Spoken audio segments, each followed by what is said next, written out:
ಅಗ್ರಿಟೆಕ್ಗೆ ಸ್ವಾಗತ.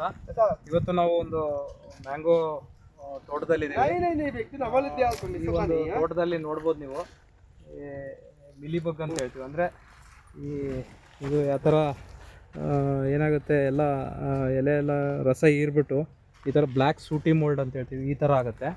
ಇದರಲ್ಲಿದ್ದು ಏನಾಗುತ್ತಪ್ಪ ಅಂದರೆ ಇದು ಜಾಸ್ತಿ ಎಫೆಕ್ಟ್ ಆಗ್ತಾ ಇದು ಮಲ್ಟಿಪ್ಲಿಕೇಶನ್ ಆಗುತ್ತೆ. ಇದು ಏನಂದರೆ ಒಂದು ಸರಿ ಎಗ್ಗಿಟ್ಬಿಟ್ರೆ 1000 ಗಟ್ಟಲೆ ಎಗ್ಗಿಡುತ್ತೆ. ಇದು ಮತ್ತೆ ಮಲ್ಟಿಪ್ಲೈ ಆಗಿ ಇದೆಲ್ಲವೂ ಮತ್ತೆ ಈ ಹೊಸ ಚಿಗುರು ಏನು ಬರ್ತಾ ಇದೆ ಇದಕ್ಕೆ ಸ್ಪ್ರೆಡ್ ಆಗ್ತಾ ಹೋಗುತ್ತೆ. ಇದಕ್ಕೆ ಸ್ಪ್ರೆಡ್ ಆಗೋದಲ್ಲದೆ ಮತ್ತೆ ಇಲ್ಲಿ ನೋಡ್ತಾ ಇರ್ಬೋದು, ಈಗ ನೋಡಿ ಇಲ್ಲಿದೆ ಅಲ್ವಾ, ಇಲ್ಲ ಆಲ್ರೆಡಿ ಇದೆ. ಇದು ಏನಾಗುತ್ತೆ ನೋಡಿ, ಇಲ್ಲೆಲ್ಲ ಬ್ಲ್ಯಾಕ್ ಆಗಿ ಉದುರ್ತಾ ಇದೆ, ಫ್ಲವರ್ ಉದುರ್ತಾ ಇದೆ ನೋಡಿ ಈಗ.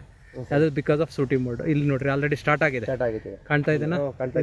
ಸೊ ಈ ಹೂವು ಇದೆಲ್ಲ ಏನಿದೆ ಅಲ್ಲ, ಈಗ ನೀವು ಇದನ್ನು ಹೊಡೆದಿರೋದ್ರಲ್ಲಿದ್ದ ನಮ್ಮ ಮಾರ್ಕರ್ ಏನಾಗುತ್ತಪ್ಪ ಅಂದರೆ ನಿಮಗೆ ಈ ಮಿಲಿಬಗ್ ಆಗಲಿ, ಆಮೇಲೆ ಜಾಸಿಡ್ಸ್ ಅಂತ ಹೇಳ್ತೀವಿ, ಆಫಿಡ್ಸು, ವೈಟ್ ಫ್ಲೈಸು, ಮತ್ತು ತ್ರಿಪ್ಸು, ನುಸಿ ಅಂತ ಹೇಳ್ತೀವಿ, ಇವು ಯಾವ ಇದ್ದಾವೆ ಎಲ್ಲವೂ ಇದು ಮಾರ್ಕರಲ್ಲಿ ಕಂಟ್ರೋಲ್ ಆಗುತ್ತೆ.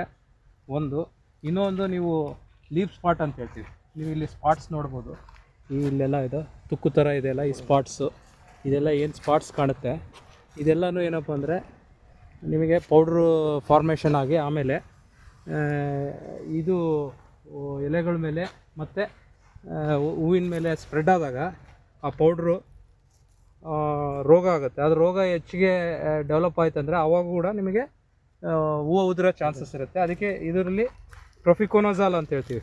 ಈ ಪ್ರೊಫಿಕೋನಜಾಲ್ ಏನಪ್ಪ ಅಂದರೆ ನಿಮಗೆ ಲೀಫ್ ಸ್ಪಾಟ್ ಅಂತ ಹೇಳ್ತೀವಿ, ಎಲೆ ಚುಕ್ಕೆ ರೋಗ, ಮತ್ತು ಆಂಥ್ರಾಕ್ನೋಸ್ ಅಂತ ಹೇಳ್ತೀವಿ, ಸರ್ಕೋಸ್ಪೊರಾ ಲೀಫ್ ಸ್ಪಾಟ್ ಅಂತ ಹೇಳ್ತೀವಿ.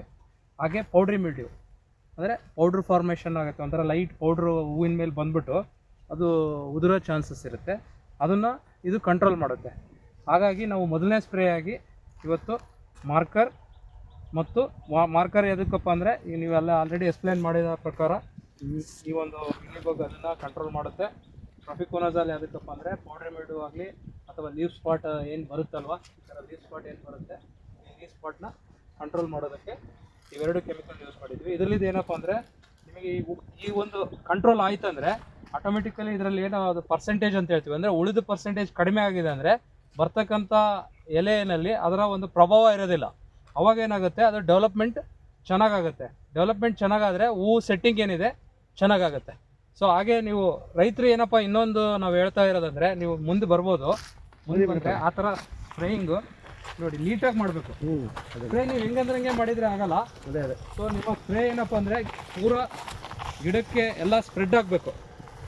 ಔಷಧಿನ ನಿಧಾನವಾಗಿ ನೀಟಾಗಿ ಅವ್ರು ಏನು ಮಾಡ್ತಾ ಇದ್ದಾರಲ್ವ ಆ ರೀತಿ ಸ್ಪ್ರೇಯಿಂಗ್ ಮಾಡೋದ್ರಲ್ಲಿ ಏನಾಗುತ್ತೆ, ಅದು ಗಿಡದ ಎಲೆಗಳಿಗೆ ಸರಿಯಾದ ಪ್ರಮಾಣದಲ್ಲಿ ಬಿದ್ದಾಗ ಔಷಧಿ ಅದರ ಒಂದು ಎಫೆಕ್ಟಿವಿಟಿ ಅಂತ ಹೇಳ್ತೀವಿ, ಅಂದರೆ ಅದರ ಎಫೆಕ್ಟಿವಿಟಿ ಚೆನ್ನಾಗಿರುತ್ತೆ.